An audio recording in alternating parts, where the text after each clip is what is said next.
Bharatiya Janata party झूठ का सहारा लेकर के काम कर रही है। इनकी हर बात झूठी है, झूठे वादे जनता से किए हैं।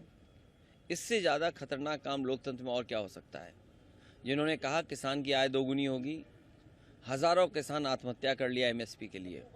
समाजवादी पार्टी जो अपना विज़न डॉक्यूमेंट लेकर के आई है उसमें किसानों के लिए एमएसपी लागू हो।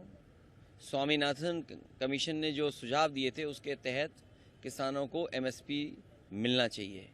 वहीं ये सरकार को स्वीकार करना चाहिए कि 10 साल में सबसे ज़्यादा बेरोजगारी बढ़ी है और बेरोजगारी का पैमाना ये है कि आज 90% नौजवान बिना नौकरी बिना रोजगार के हैं। तो आखिरकार इसका जवाब क्या है इनके पास। और उत्तर प्रदेश तो वो स्टेट बना है जिसमें सबसे ज़्यादा पेपर लीक हुए हों और पेपर लीक करने में भी बीजेपी के लोग हैं। जहाँ जहाँ बीजेपी की सरकार थी वहीं योजनाएं बनी, वहीं पर बच्चों को पेपर दिया गया। तो आज किस मुंह आकर के कह रहे हैं कि उन्होंने 10 साल में नौजवानों को नौकरी रोजगार दिए हैं। अभी हाल में ही जो पेपर लीक हुआ है, जो खुलासा हो रहा है, उसमें खुलासा ये है कि जहाँ पर हुआ वहाँ बीजेपी की सरकार, जिन लोगों ने पेपर लीक किया वो बीजेपी से संबंधित लोग हैं।